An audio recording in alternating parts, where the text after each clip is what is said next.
ഞാൻ ഇങ്ങനെ വെറുതെ ഇരുന്നപ്പം പെട്ടെന്ന് സ്കൂളിലൊക്കെ പോയത് ഓർമ്മ വന്നു. അപ്പം ഞാൻ വിചാരിച്ചു എന്നാൽ സ്കൂളിൽ പോയ പോലെ രണ്ട് ഭാഗത്തും മുടിയൊക്കെ കെട്ടി നോക്കാമെന്ന്. പക്ഷെ ഞാൻ സ്കൂളിൽ പോയിക്കൊണ്ടിരുന്നപ്പോൾ ഇങ്ങനെയൊന്നുമല്ല കേട്ടോ. ഞാൻ മുടിയൊക്കെ എണ്ണയൊക്കെ തേച്ച് രണ്ട് സൈഡിലും പിന്നെ റിബണൊക്കെ കെട്ടണമായിരുന്നു ഞങ്ങൾക്ക്. അങ്ങനെയൊക്കെ സ്കൂളിൽ പോയിക്കൊണ്ടിരുന്നത്. പക്ഷെ ഇന്നാണെങ്കിൽ ഞാൻ ചിലപ്പം ഇങ്ങനെയൊക്കെ ഒരുങ്ങിയേനെ. പണ്ടൊക്കെ എന്ത് രസമായിരുന്നു അല്ലേ. ആകെ കൂടിയുള്ളൊരു ടെൻഷൻ എന്ന് വെച്ച് കഴിഞ്ഞാൽ ടീച്ചർമാർ വഴക്ക് പറയുമോ, എക്സാം ഇടുമോ, പരീക്ഷയ്ക്ക് തോക്കുമോ, തോറ്റു കഴിഞ്ഞാൽ വീട്ടിൽ നിന്ന് വഴക്ക് കിട്ടുമോ, ഇനി വല്ല ഹോംവർക്ക് വരുമോ, ഹോംവർക്ക് തന്നു കഴിഞ്ഞാൽ അത് ചെയ്യാനറിയോ, അറിഞ്ഞില്ലേ പിള്ളേരാരെങ്കിലും കാണിച്ചു തരുമോ, അങ്ങനെയൊക്കെയുള്ള കൊച്ചു കൊച്ചു ടെൻഷനായിരുന്നു. പക്ഷേ അത് അന്ന് ഭയങ്കര ടെൻഷനായിരുന്നു. പക്ഷേ ഇന്നത് ആലോചിക്കുമ്പോൾ എന്ത് നിസ്സാരം, അന്നൊക്കെ ജീവിതം എന്ത് സുഖമായിരുന്നു അല്ലേ. അതല്ലെങ്കിൽ അങ്ങനെയാണ്, നമുക്ക് കണ്ണുള്ളപ്പോൾ കണ്ണിൻ്റെ വില മനസ്സിലാവില്ലല്ലോ. അത് അറിയണമെങ്കിൽ അത് പോകണം. അതേപോലെ തന്നെ ചിലപ്പോൾ നമ്മൾ ഭാവിയിൽ വിചാരിക്കുമായിരിക്കും, ഒരു 23-24 വയസ്സൊക്കെ ആയിരുന്നപ്പോൾ ജീവിതം എന്ത് സുഖമായിരുന്നു. നമ്മൾ മനുഷ്യന്മാരങ്ങനെയാണ്, അത് പറഞ്ഞിട്ട് കാര്യമില്ല. അന്നൊക്കെ സ്കൂൾ വിട്ട് വന്നു കഴിഞ്ഞാൽ ഒരാനേനെ തിന്നാനുള്ള വിശപ്പാണ്. എവിടുന്നാണ് വിശപ്പ് വരണേന്ന് അറിയത്തില്ല.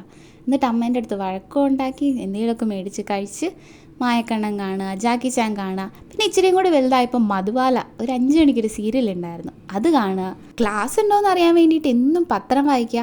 ഇനിയിപ്പോൾ ക്ലാസ് മഴക്കാലത്തെങ്ങാനും വെച്ചിട്ടുണ്ടെങ്കിൽ കളക്ടർ നിങ്ങൾക്ക് കണ്ണ് കണ്ടുകൂടി, ഇത്രയും മഴയത്ത് ഞങ്ങൾ എങ്ങനെയാണ് സ്കൂളിൽ പോവുക, നീന്തി പോവാന്നൊക്കെ ചോദിച്ച് കളക്ടറെ വഴക്ക് പറഞ്ഞ് അങ്ങനെയൊക്കെയായിരുന്നു കുട്ടിക്കാലം. പക്ഷേ അന്ന് എനിക്ക് വലുതാവണമെന്നായിരുന്നു ആഗ്രഹം. എൻ്റെ വിചാരം ഞാൻ വലുതായി കഴിഞ്ഞാൽ വലിയ ആരോ ആവുമെന്നാണ്. ഈ സിനിമയിലൊക്കെ കാണുന്ന പോലെ നമ്മൾ ഡിഗ്രിയൊക്കെ പഠിച്ച് അല്ലെങ്കിൽ കോളേജൊക്കെ പഠിച്ച് കഴിയുമ്പോൾ നമ്മൾ ഈ കോട്ടും സ്യൂട്ടൊക്കെ ഇട്ട് നമ്മൾ ഭയങ്കര റിച്ചായി മാറുക, അങ്ങനെയൊക്കെയായിരുന്നു എൻ്റെ ധാരണ. അങ്ങനെ വിചാരിച്ച് ഞങ്ങൾ 3 ഫ്രണ്ട്സ് ഉണ്ടായിരുന്നു 10ാം ക്ലാസ്സിൽ. അതിൽ 2 പേര് കൊമേഴ്സ് എടുക്കും. ഒരാൾ പണ്ടേ നേഴ്സിംഗ് ഉറപ്പിച്ചതാണ്, അപ്പോൾ അവൾ എന്ത് ചെയ്യും, ഫണ്ടിങ് തരും. അങ്ങനെ ഞങ്ങൾ ബിസിനസ് തുടങ്ങും. കമ്പനിക്ക് പേര് കിട്ടായിരുന്നു, SL കമ്പനി. കമ്പനി എന്തിൻ്റെയാണെന്നൊന്നും അറിയത്തില്ല, എന്നാലും ഞങ്ങൾ പേരൊക്കെ ഇട്ടു.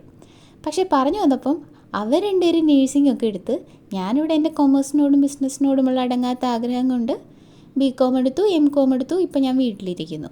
അതല്ലെങ്കിൽ അങ്ങനെയാണ്, നമുക്ക് വിവരമൊക്കെ വരാൻ വേണ്ടി കുറച്ച് സമയം എടുക്കും. ഇപ്പോഴെങ്കിലും വന്നല്ലോ എന്നൊക്കെ കരുതി ആശ്വസിപ്പിക്കാം, അല്ലാതെ എന്താ. ബൈ ദ ബൈ, ഞാൻ മുടി കിട്ടിയത് കൊള്ളാവോ, ഒരു സ്കൂൾ കുട്ടീനെ പോലൊക്കെ തോന്നുന്നുണ്ടോ? ആക്ച്വലി എനിക്ക് സ്കൂളിൽ പോയി പഠിക്കാനൊക്കെ കൊതിയാവുന്നുണ്ട്.